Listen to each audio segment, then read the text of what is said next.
Good afternoon, everyone.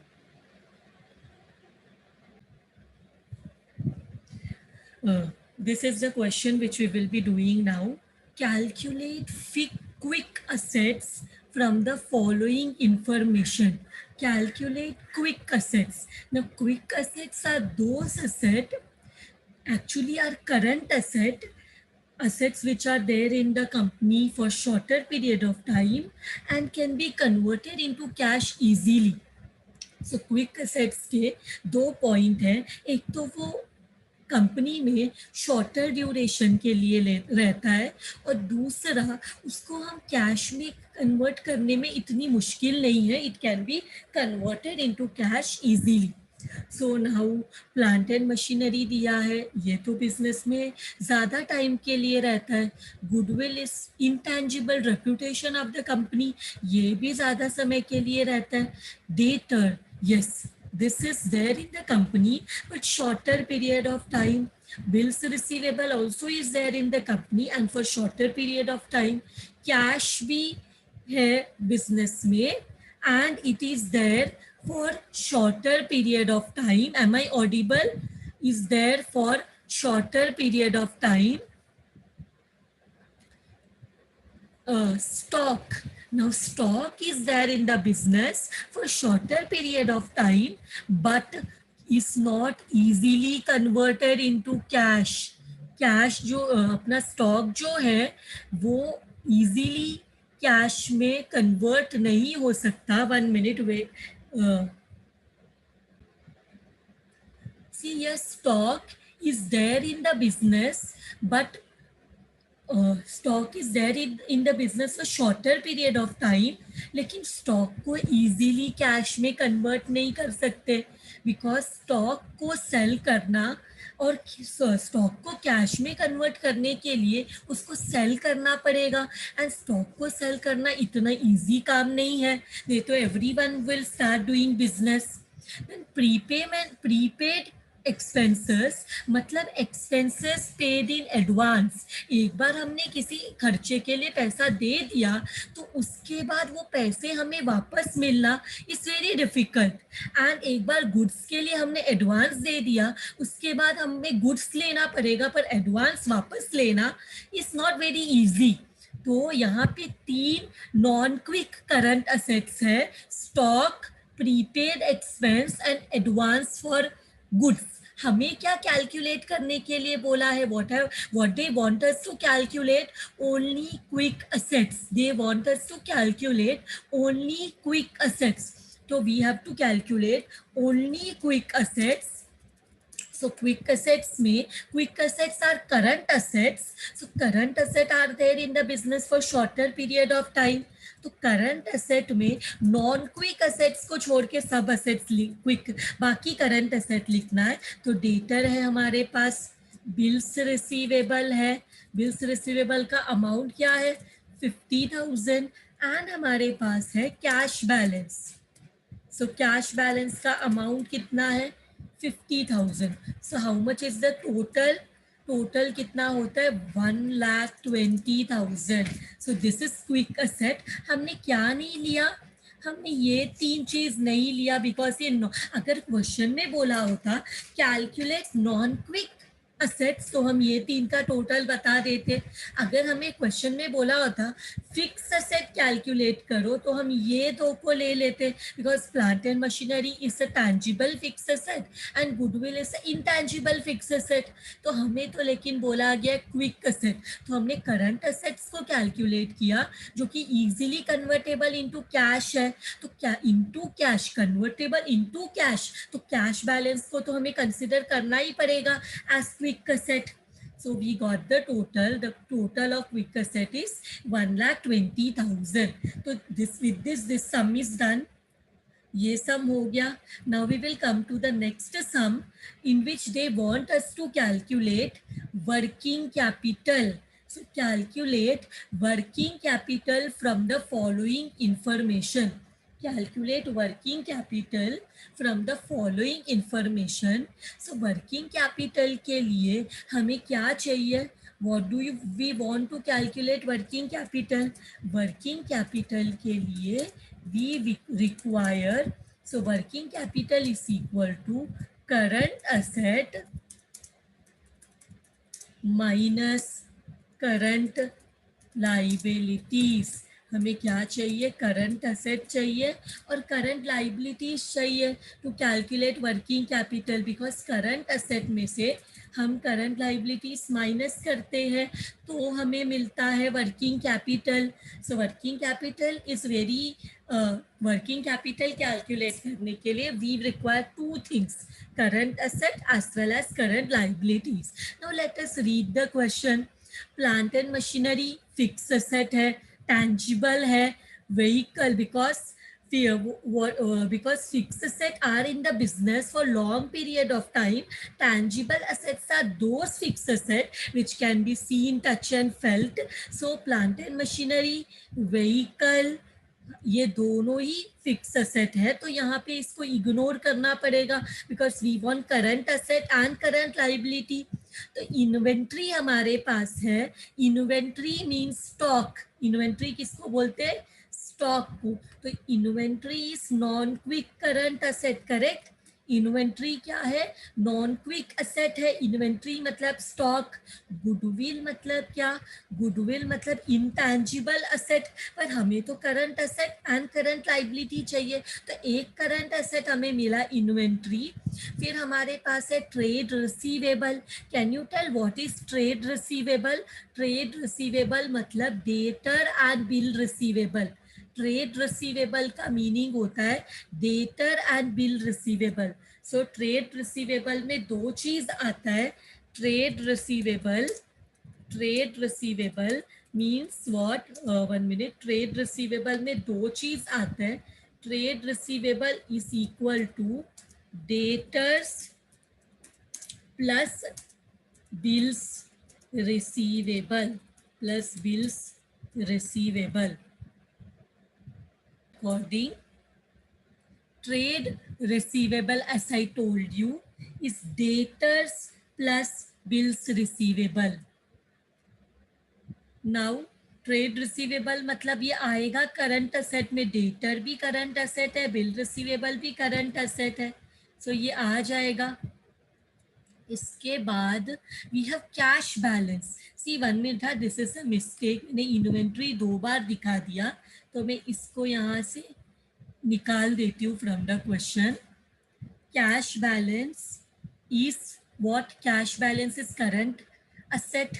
इसके बाद we have creditors, creditors is current liability, bills payable is current liability, outstanding expense is current liability, short term loan is current liability, but bank loan तो long term loan होता है, bank loan तो long term loan होता है, वो हम current liability में नहीं लेते। शेयर कैपिटल भी हम करंट लाइबिलिटी में नहीं लेते। शेयर कैपिटल और बैंक लोन दोनों को ऐड करेंगे तो हमें क्या मिल जाएगा, हमें कैपिटल एम्प्लॉयड मिल जाएगा, कैपिटल एम्प्लॉयड मिल जाएगा। सो यहाँ पे let us calculate two thing, what they want, working capital, what they want us to calculate, working capital. So working capital के लिए मुझे दो चीज चाहिए, एक तो करंट असेट, करंट असेट चाहिए, और करंट असेट में मैं क्या लिखूंगी, करंट असेट में I will write quick asset. So quick asset में हमारे पास कौन सा क्विक असेट है, हमारे पास ट्रेड रिसीवेबल है, trade receivable means debtor and bill receivable, उनको ही मिलके ट्रेड रिसीवेबल बोलते हैं। 1 मिनट, ट्रेड रिसीवेबल है, फिर हमारे पास क्या है, फिर हमारे पास कैश बैलेंस है, फिर हमारे पास कैश बैलेंस है। What is the amount of trade receivable, trade receivable is 1,20,000 and cash balance is how much, 1,80,000। दोनों को ऐड करेंगे तो कितना हो जाएगा, it will B 3 lakhs। And हमें क्या चाहिए, एंड हमें चाहिए non quick asset. Non quick asset में हमारे पास क्या है, क्वेश्चन में स्टॉक दिया है, yes they have told it as inventory, बस एक ही है, प्रीपेड एक्सपेंस एडवांस टैक्स कुछ भी नहीं है, तो इसको लिखेंगे। तो ये दोनों को ऐड करेंगे तो हमें मिलेगा total current asset which is how much, 5 lakhs। Total current asset is 5 lakhs। इसमें से लेस करेंगे B current liabilities. Current liabilities, current liabilities में हमारे पास क्या है, करंट लाइबिलिटीज में भी हमें दो चीज चाहिए। एक तो इधर लिखना पड़ेगा क्विक लाइबिलिटीज। क्विक लाइबिलिटीज, इसमें हम सारे करंट एसेट लिखेंगे एक्सेप्ट बैंक ओवरड्राफ्ट। तो यहाँ पे बैंक ओवरड्राफ्ट है क्या क्वेश्चन में, देखो ये क्वेश्चन में बैंक ओवरड्राफ्ट है, क्रेडिटर्स का अमाउंट दिया है 80,000, ओके। फिर बिल्स रिसीवेबल है, सॉरी बिल्स पेबल है, bills payable is a liability, bills payable is 1,20,000। फिर हमारे पास आउटस्टैंडिंग एक्सपेंसेस हैं, आउटस्टैंडिंग एक्सपेंसेस इज 40,000।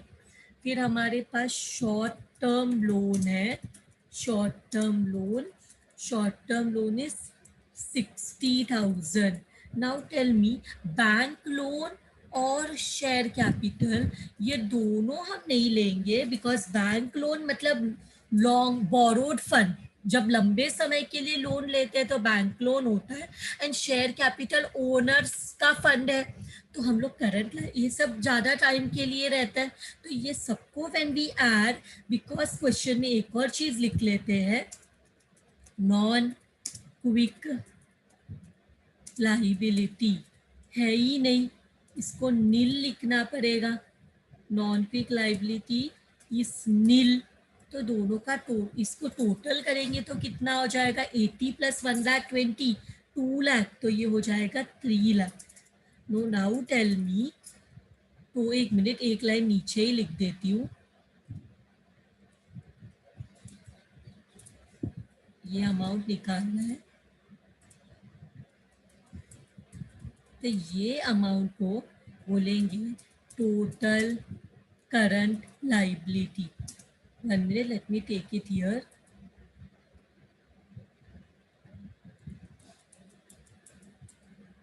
ये इसको थोड़ा हाईलाइट करते हैं, तो वर्किंग कैपिटल कितना रहेगा, can anyone tell me how much should be the working capital,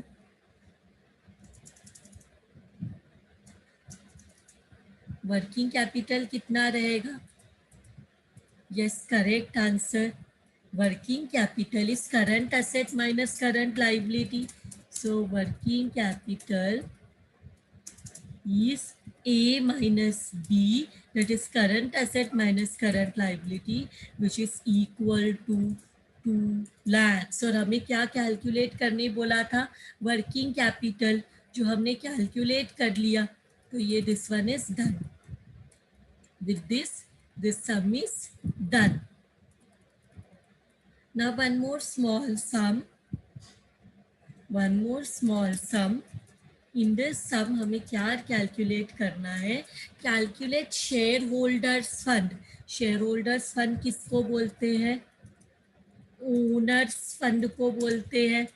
तुम लोग को अंडरस्टैंडिंग के लिए मैंने इधर बाजू में ब्रैकेट में लिखा, शेयर होल्डर्स कौन है, ओनर्स है, तो शेयर होल्डर्स फंड को ओनर्स फंड भी बोलते हैं।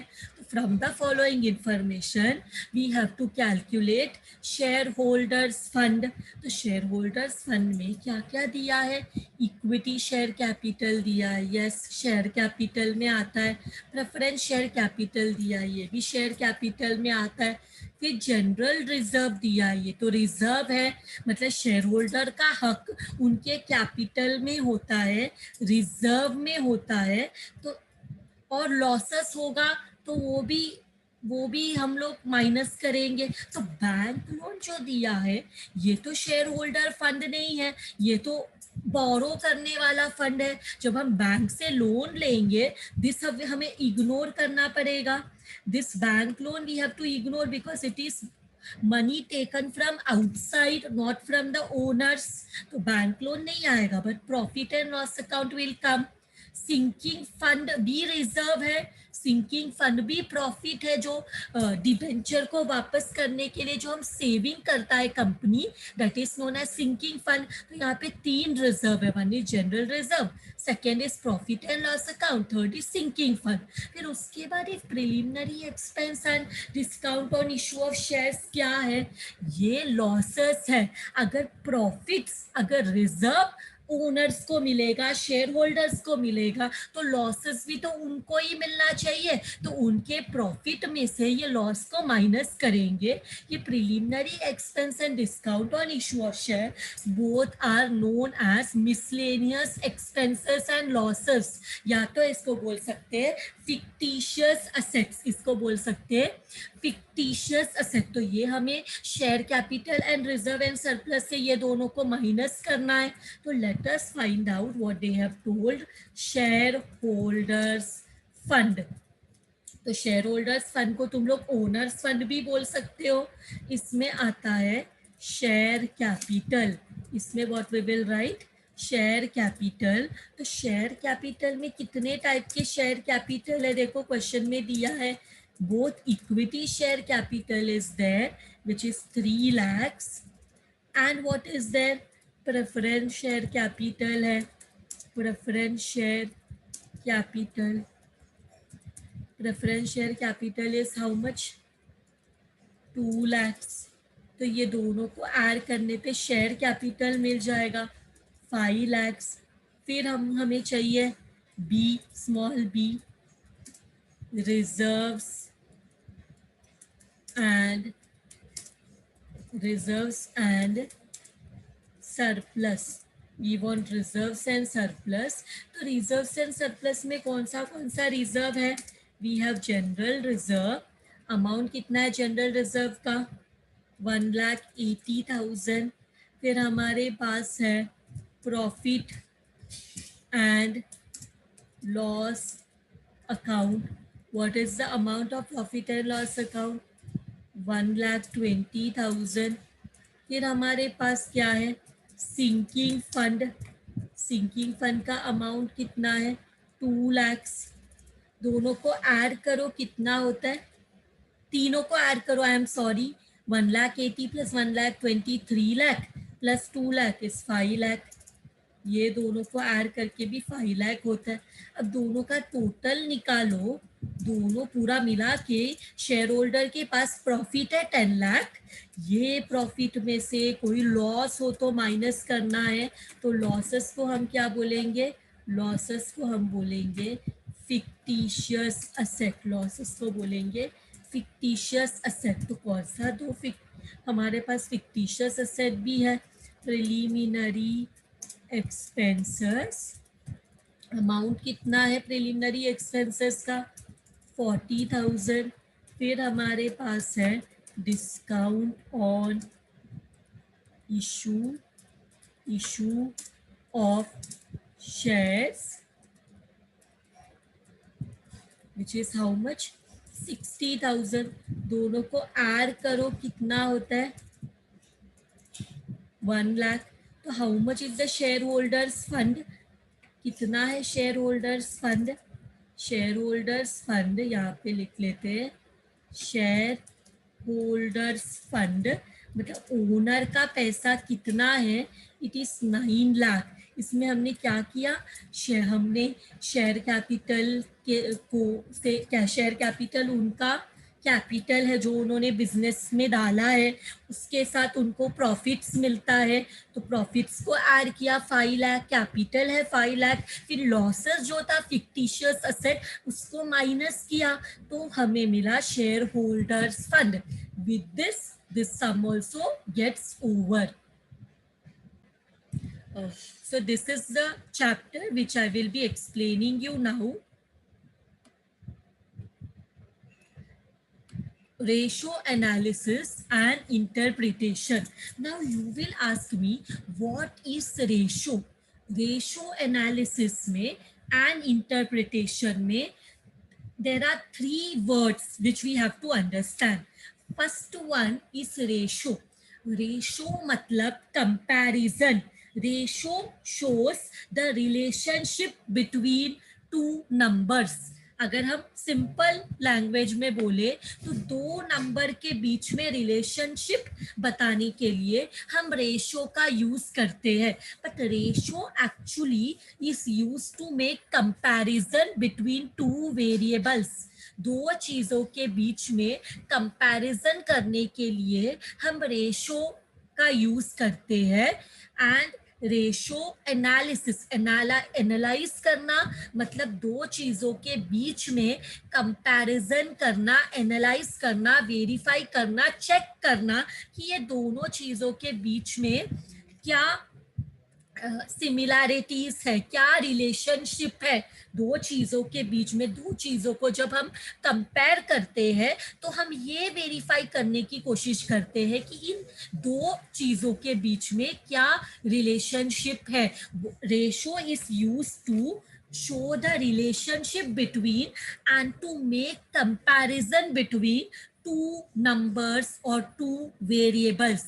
Now interpret karna means to give conclusion, to give your observation. Interpret करना मतलब अपना ऑब्जर्वेशन, अपना जो फीडबैक है वो देना। Interpretation means first we will make comparison, then we will give our conclusion, that is ratio analysis and interpretation. Now forms means the types. So ratios are classified into three types: pure ratios, percentage and rate. Pure ratios मतलब कैसा रहता है, तो just to make pure ratios is used is a simple division of one number by another. मतलब pure ratio का meaning क्या होता है, हम दो नंबर्स को एक दूसरे के साथ डिवाइड करते हैं और हमें मिलता है दोनों के बीच का relationship, that is known as pure ratio. तो and second one is percentage. मतलब हम जो है व्हाट वी डू, परसेंटेज से the accounting ratios become more meaningful when they are expressed in terms of percentage. It becomes more clear. जब देखो मैं बोलती हूँ कि मेरा 75% पोर्शन कंप्लीट हो गया, जब मैंने परसेंटेज में एक्सप्रेस किया तो इट बिकम्स मोर क्लियर। नहीं तो आई से मेरा एक मॉड्यूल हो गया, दो मॉड्यूल हो गया, तीन मॉड्यूल हो गया, इट डज नॉट मेक्स। अगर किसको मालूम नहीं है कि मैनेजमेंट अकाउंटिंग में टोटल कितने मॉड्यूल्स है, that person will not be able to understand. The person who is without text book will not be able to understand when I say that मेरा तीन मॉड्यूल हो गया, he will not be very clear. But if I say that मेरा 75% portion हो गया, then the person without textbook also will be able to understand कि कितना portion complete हो गया है. So when we express anything in percentage, then it is more clear, it is more accurate. When I say that the gross profit percentage is 75%, so it becomes more clear that the opposite person can understand in a better way that how much profit the company has made. Net profit is 25%, means it becomes more clear that कितना profit earn किया है company ने, कितना gross profit earn किया, कितना net profit earn किया। अगर हम percentage में बताएं तो things become more accurate and more clear, correct? And next one is rate. हम रेशो को प्योर रेशोस मतलब जैसे हम नॉर्मली रेशोस दिया रहता है ना, 2:1, the profit between two partners is 2:1। ये 2:1 क्या है, ये 2:1 है pure ratio. 3:1 3:2:1. The profit of the partners share the profit in the ratio 3:2:1. ये 3:2:1 क्या है? This is pure ratio. 3:2:1 is pure ratio. 1:1 is pure ratio. Percentage मतलब when we express things in percentage, when we make the comparison and give a interpretation in percentage, जब हम हमारा feedback, हमारा conclusion, हमारा interpretation percentage में देते हैं, that time things become more clear, things become more accurate. And then the last one is rate. Rate मतलब we are expressing the things in terms of times. जब हम बोलते हैं that sales is 12 times more than the last year, rate मतलब हम multiply कर रहे हैं. That time we give the answer in terms of times.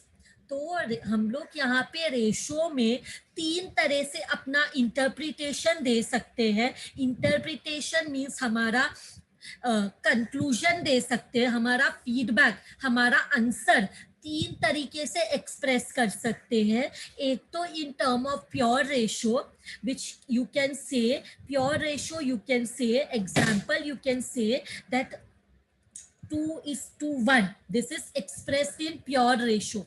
When we say percentage 80% means we are expressing in terms of percentage. When we say 5 times the sales is more than the last year, this times is rate. मतलब हम क्या कर सकते हैं, हम हमारे we can show our interpretation in terms of what we say, in terms of pure ratio. तो 3:2:1 बोलो, 2:1 बोलो, ये जैसे एक्सप्रेस किया हुआ है ना, इसको बोलते हैं pure ratio. Percentage means what? When we are expressing our answer in percentage form, we say it is in percentage. When we express in rate मतलब जब हम times में बताते, 2 times, 3 times, 4 times, 10 times, 5 times, it is known as that we have given our answer in terms of rate. In terms of rate. तो ratio में हम हमारा answer 3 तरीके से दे सकते हैं, pure ratio, percentage ratio and rate. Percentage and rate, pure ratio, percentage and rate. Now based on financial statement, based on our financial statement, we can classify the ratios into 3 types. हम हमारे ratios को 3 types में classify कर सकते हैं. First one is known as balance sheet ratio. Means when we do the comparison with the items given in the balance sheet.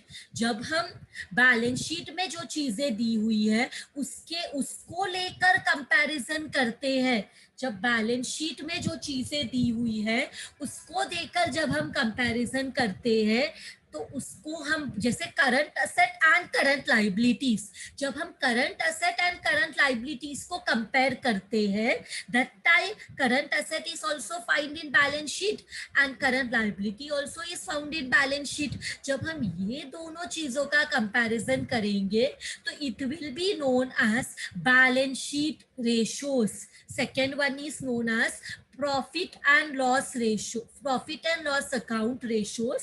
जब हम profit and loss account में कंपैरिजन करेंगे, profit when we will take 2 or more items from the profit and loss account and make comparison and give our interpretation, it is known as profit and loss account ratios. मतलब जब हम profit and loss account में से 2 या 2 से ज्यादा चीजें निकालकर उसके बीच में कंपैरिजन करेंगे, तो उसको हम बोलेंगे profit and loss account ratios. Profit and loss ratios. Third one, जब हम एक चीज बैलेंस शीट में से उठाएंगे एंड दूसरा चीज प्रॉफिट एंड लॉस अकाउंट में से, एंड दोनों के बीच में कंपैरिजन करेंगे, तो उसको हम बोलेंगे कंबाइंड और कॉम्पोजिट रेशियोज, कंबाइंड और composite ratios. When we take one item from balance sheet and another from profit and loss account and make a comparison and give our interpretation, it is known as combined और composite ratios. मतलब या तो हम balance sheet के चीजों में comparison करके हमारा आंसर देंगे तो वो बैलेंस शीट रेशो हो जाएगा. जब हम प्रॉफिट एंड लॉस अकाउंट में कंपैरिजन करके हमारा आंसर देंगे तो वो profit and loss account ratios हो जाएगा. जब हम एक चीज बैलेंस शीट में से लेंगे, दूसरा चीज प्रॉफिट एंड लॉस अकाउंट में, दोनों के बीच में कंपैरिजन करके हमारा आंसर देंगे तो उसको हम बोलते हैं कंबाइंड और कॉम्पोजिट रेशियो. तो now the next one is classification based on functions. Classification based on functions. So now there are liquidity ratios. Liquidity ratios show the relationship between two things. जैसे for example current asset and current liabilities. So those are known as liquidity ratios और solvency ratios. मतलब जो हमें company कितना solvent है हमें बताता है, कंपनी के पास कितना लिक्विड कैश है, लिक्विडिटी है, हमें बताता है. That is known as liquidity ratios. So that those ratios are known as liquidity ratios. Next one is leverage ratio. Leverage ratios are those ratios which show the relationship between proprietors fund. Proprietors fund matlab who are the proprietors in the company? The shareholders. उनके fund के बीच में और borrowed fund के बीच में relationship बताता है. That is known as leverage ratio. Next one is activity ratio. Activity ratio shows the relationship between the sales and the asset. मतलब इतना asset use करके हम कितना सेल्स कर पा रहे, इतना सेल्स करके हमारे पास कितना असेट्स है. Those are also known as turnover ratios. Those are also known as turnover ratios. मतलब this helps us to find out the relationship between the assets employed in the business and the sales. मतलब इतना assets use करके हम कितना sales earn कर पा रहे, that is known as activity ratios. Next one, profitability ratios shows the relationship between profit and sales. Shows the relationship between profit and sales. So कितना sales करके कितना प्रॉफिट अर्न कर पा रहे, that is known as profitability ratios. Next one is coverage ratio. Coverage ratios shows the relationship between the profit on one hand and ये profit से हम outsiders को क्या दे रहे, दैट इज जो भी प्रॉफिट आएगा उससे शेयर होल्डर को डिविडेंड मिलेगा, एंड जिनसे हमने डेप्ट लिया है, बोरो किया है, उनको हम इंटरेस्ट देंगे. तो coverage ratio shows the relationship between profit and how do we discharge the profit to the third party. हम जब बोरो करते हैं तो वो बोरोइंग्स के लिए हमें इंटरेस्ट पे करना पड़ता है. तो प्रॉफिट से हम इंटरेस्ट कितना दे रहे, प्रॉफिट से हम डिविडेंड कितना दे रहे, that is known as coverage ratios. So with this now we will go to the I will just wait. We will now go to the formulas. Now we will go to the formulas. यहाँ हम क्या करते हैं, जैसे question में बोला गया है, जैसे मैंने तुम लोग को बताया, ratio analysis means making comparison between to और मोर आइटम्स, टू और मोर variables. Ratio analysis means, what does it means? It means making comparisons between, comparison करने के लिए मिनिमम दो चीजें चाहिए, टू और मोर वेरिएबल्स इन द, कहाँ पे कंपैरिजन कर सकते, इन द बैलेंस शीट,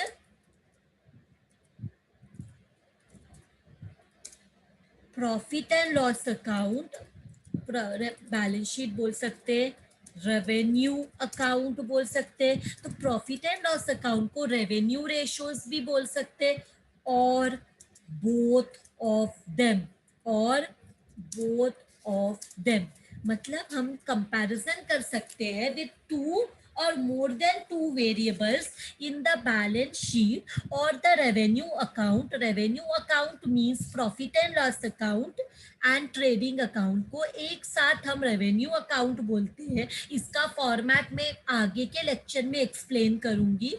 और both of them. So our ratios are mainly classified into three types. जैसे मैंने आपको बताया, ratios are classified into three types, mainly into three types.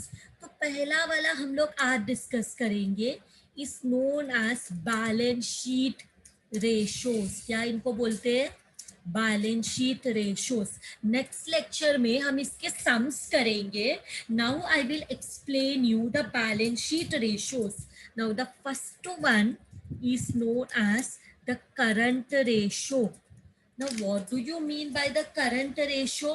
Current ratio मतलब जब हम हमारा करंट पोजीशन बिजनेस का क्या है, शॉर्ट टर्म सॉल्वेंसी पोजीशन क्या है, शॉर्ट टर्म लिक्विडिटी पोजीशन क्या है, how the business is functioning in the short run, जब हमें वो समझना है तो हम लोग करंट रेशो फाइंड आउट करते हैं. What is the formula of current ratio? Current asset, as the name itself suggests, current asset divided by current liabilities. Current asset divided by current liabilities is the formula for current ratio. It shows the short term solvency, short term liquidity position. मतलब current period में business कैसे perform कर रहा है, that you will understand with the help of current ratio. So current ratio का what you say, current ratio का standard ratio, मतलब आपके पास स्टैंडर्ड रेशो का मीनिंग क्या होता है? मतलब मिनिमम, और अगर आप बोलोगे that which is the better ratio, better ratio is 2:1 and this is a pure ratio. This is a pure ratio. हमने थोड़ा टाइम पहले देखा प्योर रेशो क्या होता है, जो ऐसे एक्सप्रेस करते हैं 2:1, 1:1, 3:2, ऐसे जो एक्सप्रेस करते हैं, those are known as pure ratios. तो current ratio is a pure ratio which shows the solvency position of the business for the short period. And the standard ratio मतलब मिनिमम इतना ratio रहेगा, मतलब अगर current asset double रहेगा current liability के, तो हम बोलेंगे कि बिजनेस का शॉर्ट टर्म पोजीशन अच्छा है. जैसे for example, if current asset is how much? Suppose current asset is rupees 2 lakh, 2 lakhs, and current liability suppose कितना है? 1 लाख है, रुपीस 1 लाख. तो करंट रेशो क्या रहेगा? Current ratio is what? Current ratio is equal to current asset, short form में लिख रही हूँ, current asset divide by current liability. तो करंट असेट है 2 लाख, करंट लाइबिलिटी है 1 लाख. तो डिवाइड करो, आपको आंसर आएगा 2, कुछ भी आंसर आएगा ना तो उसके सामने is to 1 डालना है। दैट मीन्स व्हाट, अगर करंट असेट डबल है करंट लाइबिलिटी के, तो हम बोलेंगे दिस इज स्टैंडर्ड रेशो, मतलब मिनिमम इतना होना चाहिए। If we say that current asset is double the current liability, we say that the short term solvency position of the company is good, it is up to the mark. लेकिन बहुत ज्यादा भी current asset रहेगा current liability के तो वो भी अच्छा नहीं है। करंट असेट स्टैंडर्ड का 2:1 का कम रहेगा, बहुत कम रहेगा तो भी अच्छा नहीं है, और बहुत ज्यादा रहेगा 2:1 का तो भी अच्छा नहीं है। थोड़ा ज्यादा रहेगा तो ठीक है, लेकिन बहुत ज्यादा रहेगा, अगर 5:1 है मतलब करंट लाइबिलिटी का करंट असेट 5 गुना ज्यादा है, तो वो भी ज्यादा अच्छा नहीं है। So 2:1 is the standard ratio. So now let us go to the second formula. Let us go to the second formula.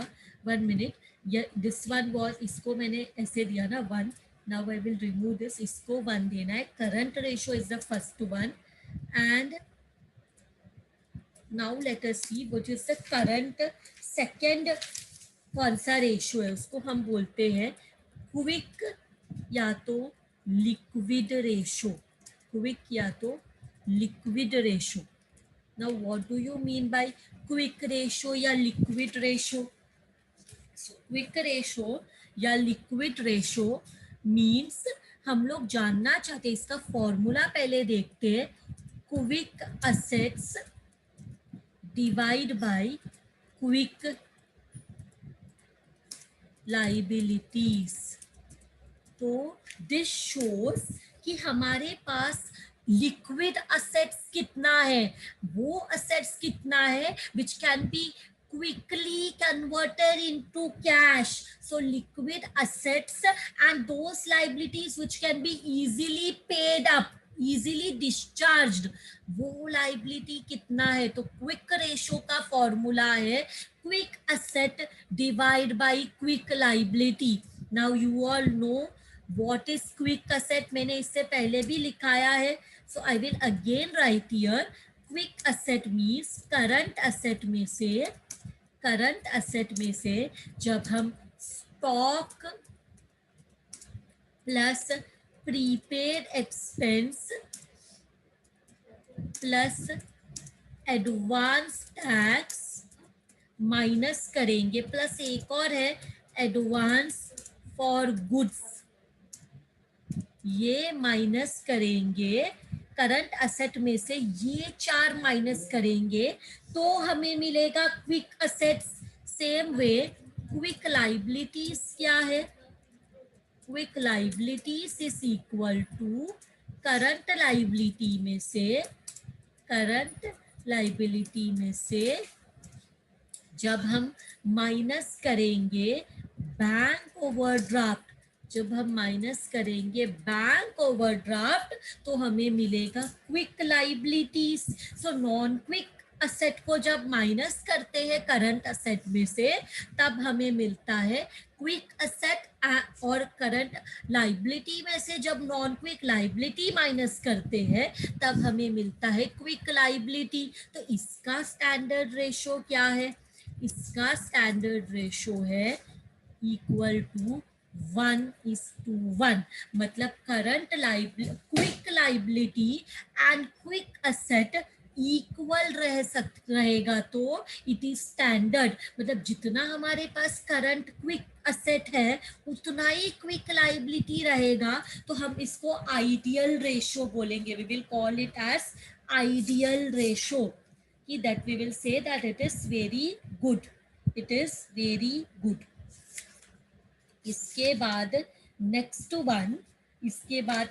One what we will see is stock working capital ratio. Next third one what we will see is stock working capital ratio. Stock working capital ratio. तो stock, ये जो formula में तुम लोग को लिखा रही हूँ ना, current asset upon current liabilities, this one quick asset upon quick liabilities, ये फॉर्मूलास इतना जितना मैंने तुम लोग को लिखाया है ना, दिस आर वेरी इंपॉर्टेंट। हाँ, ये तुम लोग को याद करना, ये फॉर्मूलास एग्जाम में अगर फॉर्मूला आया तो you all should be able to understand and you will be able to write. Answer तो रहेगा ऑप्शन में, लेकिन फिर भी इसलिए you all have to by heart the ratios. Now what is stock working capital ratio? This ratio shows the relationship between the closing stock and the working capital. Stock working capital ratio shows the relationship between closing stock and the working capital. It helps to understand the quantity of stock in relation to the working capital of the business. Business में stock क्या है, जो हम cell करने वाले, वो बहुत ज्यादा रहेगा तो भी प्रॉब्लम है, बहुत कम रहेगा तो भी प्रॉब्लम है। अगर ज्यादा रहेगा स्टॉक हमारे वर्किंग कैपिटल में तो हमें क्या होगा, हम लोग सेल नहीं कर पाएंगे, डिमांड उतना नहीं है पर हमारे पास स्टॉक बहुत ज्यादा है, तो उसको रखने का प्रॉब्लम, उसको बेचने का problem, because demand is lesser than the supply. Supply बहुत ज्यादा है हमारे पास स्टॉक का, पर उसके लिए डिमांड कम है। और अगर हमारे वर्किंग कैपिटल में स्टॉक कम रहेगा तो हम डिमांड्स कैसे फुलफिल करेंगे? How will we fulfil the demand? अगर कोई आके चीज मांगता है और हम बोले नहीं है, that does not looks good. So stock का क्या कितना होना चाहिए in the working capital, that we understand with stock working capital ratio. तो स्टॉक वर्किंग कैपिटल रेशो हमें बताता है that how much should be the stock in the working capital. So यहाँ पे let us see what is the formula. Let us see, the formula is stock, closing stock है ये, stock upon working capital, stock upon working capital. And इसको हम लोग percentage ratio में बताते हैं, तो इसको मल्टीप्लाई करते हैं विद 100। सो हमें परसेंटेज में आंसर आता है। So this is a percentage ratio, this is a percentage ratio, मतलब हमें आंसर परसेंटेज में आएगा 50%।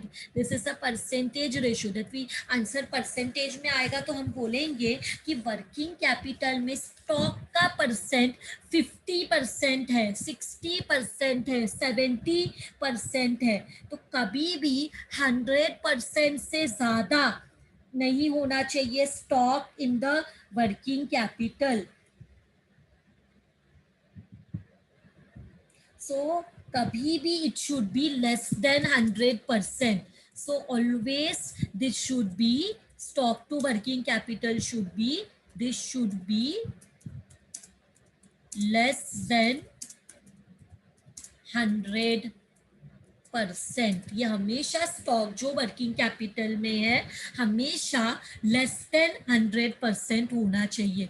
इसके बाद we have our next ratio, which is known as proprietary ratio. Next ratio, which is known as proprietary ratio.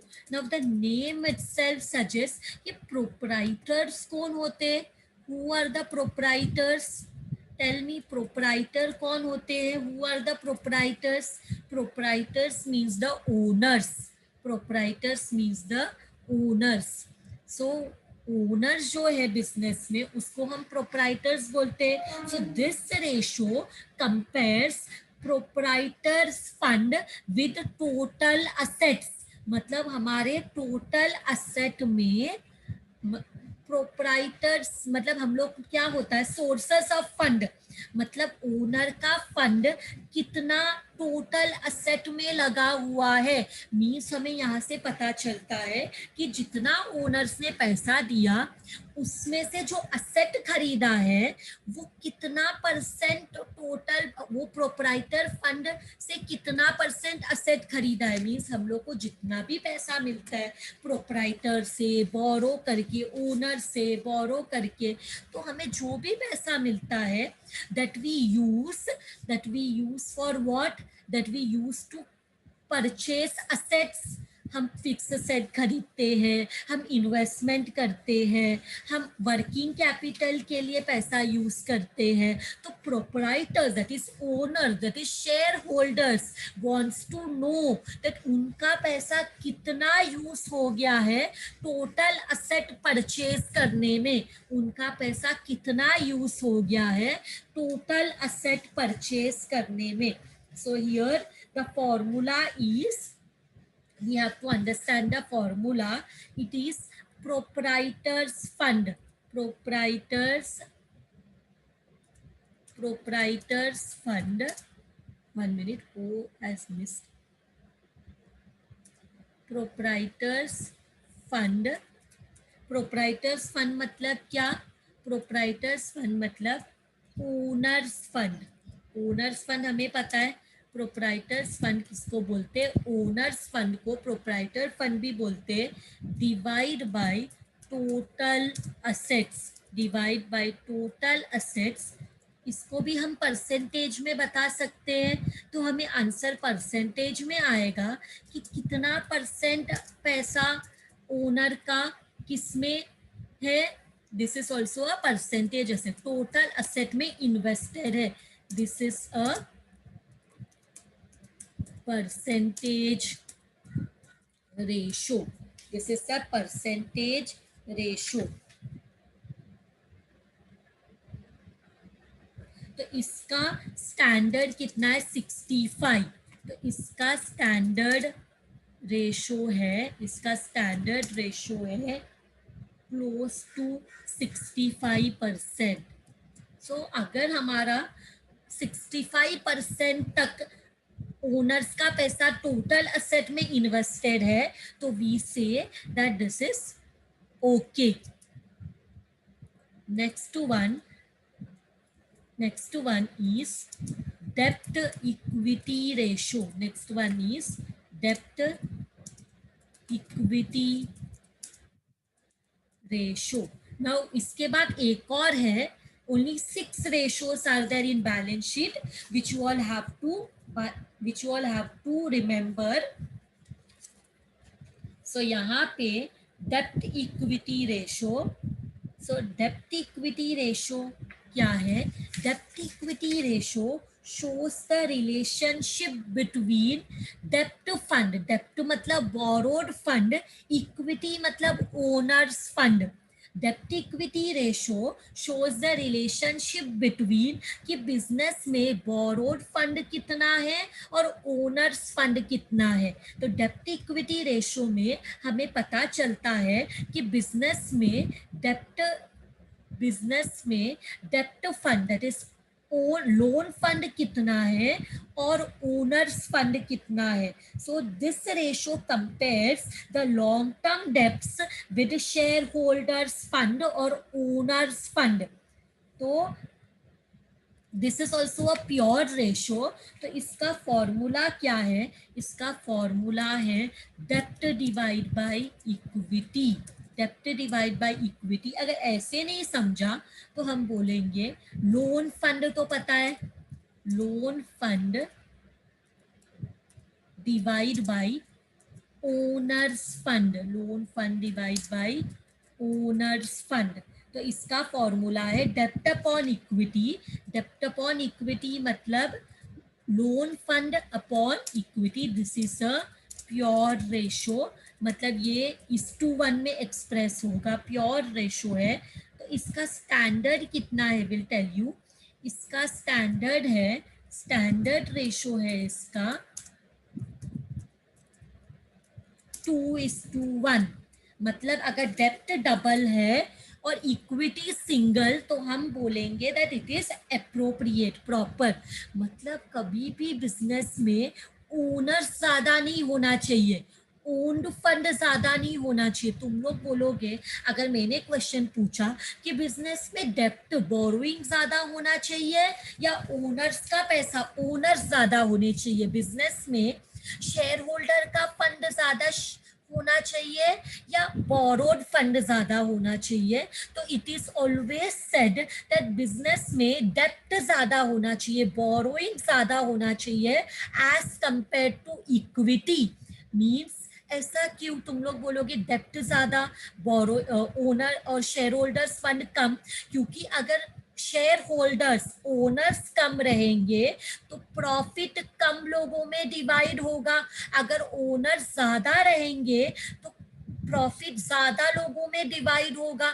ज्यादा लोगों में divide हुआ प्रॉफिट तो सबको कम कम प्रॉफिट मिलेगा। लेकिन अगर ओनर्स कम है तो उनको ज्यादा प्रॉफिट मिलेगा। ये बोरोइंग्स को क्या हम इंटरेस्ट देके छोड़ देते? जब हम बोरो करते, उधार लेते बिजनेस में, तो उनको इंटरेस्ट पे करते हैं। बट लेकिन जब हम शेयर कैपिटल मार्केट में सेल करते हैं तो they become the owners of the company and they are paid dividend and they get the right on the profits of the business। तो अगर ओनर्स इंक्रीज होंगे तो क्या होगा? ओनर्स इंक्रीज होंगे तो प्रॉफिट्स के बहुत सारे पीसेस होंगे, क्योंकि सबको फिर प्रॉफिट देना पड़ेगा। जितने ज्यादा ओनर्स उतना प्रॉफिट का डिवीजन।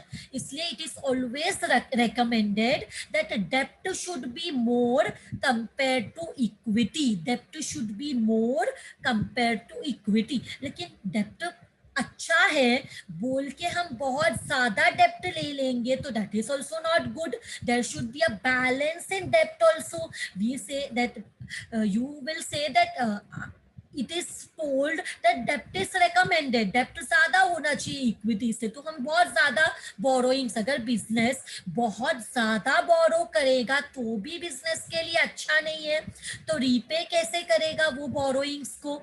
तो दैट्स वाई कुछ भी चीज, इफ यू से medicine is good and you, medicine अच्छा है बोल के आपको डॉक्टर ने जितना रेकमेंड किया है आप उतना ही डोज लोगे। आप मेडिसिन अच्छा है और आपको जल्दी ठीक होना है तो आपको 2 दिन का दवाई दिया, आप दोनों दिन का दवाई एक ही बार में ले लोगे तो आप एक ही बार में ठीक होगे और ज्यादा बीमार हो जाओगे। So it that's why it is told that डेप्ट इज गुड, बट वो भी हद से ज्यादा नहीं होना चाहिए। There should be a balance in the debt fund also। the ratio here is 2:1। अगर एक हिस्सा ओनर्स फंड का है तो 2 हिस्सा हम बोरोइंग्स का रख सकते हैं। That is the ideal ratio. Now what we will do, now the last one, what we will discuss now is capital gearing ratio, the last ratio, just last ratio is capital gearing ratio. Now what is this ratio? This ratio, gearing, means the process of increasing the equity shareholders return. Gearing means what? To increase the equity shareholders return through the use of debt। हम लोग बोरो करते हैं, borrowing use करके हम profits increase करने का try करते हैं। बिजनेस में हमारे पास शेयर होल्डर का पैसा भी है और हमारे पास बोरो किया हुआ पैसा भी है। तो बोरो किया हुआ पैसे का यूज करके हम शेयर होल्डर्स का रिटर्न, शेयर होल्डर्स का प्रॉफिट को इंक्रीज करने का ट्राई करते हैं। बिकॉज डेप्ट, हम लोग कितना ये डेप्ट को यूज करके अगर प्रॉफिट इंक्रीज करेंगे, ज्यादा से ज्यादा प्रॉफिट कमाएंगे, बट डेप्ट वालों को तो फिक्स इंटरेस्ट देना है। मतलब अगर 10% डिबेंचर है तो वो डिबेंचर का पैसा यूज करके हम प्रॉफिट को इंक्रीज करेंगे, कितना भी इंक्रीज करेंगे, पर डिबेंचर होल्डर को तो 10% से ज्यादा इंटरेस्ट नहीं देना है, उनको तो उतना ही इंटरेस्ट देना है। तो वो डेप्ट का यूज करके हम क्या करेंगे, शेयर होल्डर्स के प्रॉफिट्स को इंक्रीज करेंगे। तो this ratio shows us the relationship between fixed rate of interest, fixed interest, fixed rate, fixed income लिखती हूँ, fixed income bearing securities, fixed income bearing securities upon non fixed income bearing securities, non fixed income bearing securities, ये इसका formula है।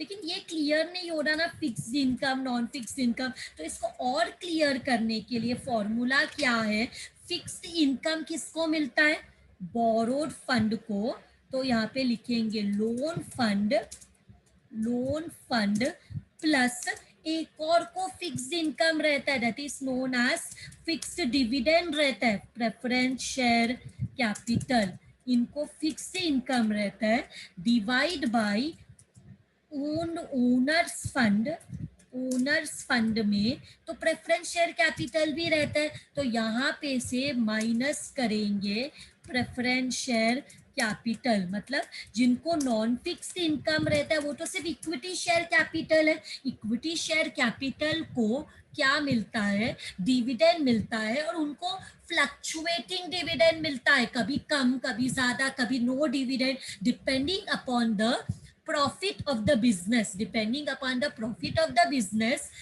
equity shareholders get their dividend. So इसके वजह से what we do, loan fund में we add, because loan fund में fix debenture को fix interest मिलता है, प्रेफरेंस शेयर को फिक्स डिविडेंड मिलता है, तो यहाँ से प्रेफरेंस शेयर को माइनस करके ऊपर ऐड करेंगे, तो this is the formula, loan fund plus preference share capital divide by owners fund minus preference share capital.